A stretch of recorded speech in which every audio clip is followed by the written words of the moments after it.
অ্যাপসে তেল দেওয়ার পর আজকে প্রথম আসলাম, তবে গ্যাঞ্জাম কম আছে, মানে অ্যাপসের লেগে হয়তো ভালোই হবে, সুবিধা হবে। আচ্ছা, যে 500 টাকা তেল দিচ্ছে এই তেলে তো আমাদের হয় না। আমরা যেহেতু মার্কেটিংয়ে জব করি, আমাদের দৈনিক আপনার হচ্ছে অ্যাভারেজে ম্যাক্সিমাম 200 টাকা প্লাস তেল লাগে।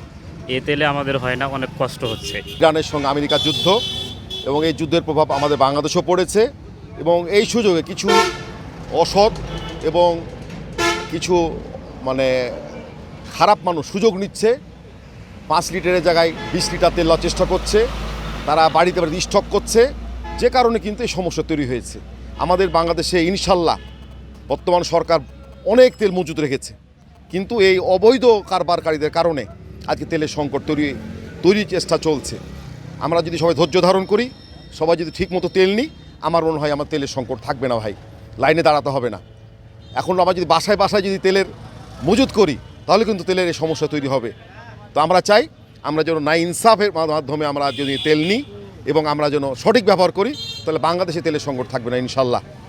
অ্যাপসের মাধ্যমে তেল পাওয়ার কারণে আমরা অতিরিক্ত সময় যদি ব্যয় হয়ে থাকে আমাদের, তো আধা ঘন্টা থেকে 35 মিনিটের মধ্যে আমরা তেল পাচ্ছি। এবং অ্যাপসের মাধ্যমে তেল দেওয়াতে অনেক উপকার হচ্ছে যে আমরা এই যে আগে যেটা 2 ঘন্টা 2.5 ঘন্টা পর্যন্ত আমাদের দাঁড়িয়ে থাকতে হতো, সেটা অন্তত পক্ষে আমাদের 20 থেকে 25 মিনিটের মধ্যে আমরা পেয়ে যাচ্ছি।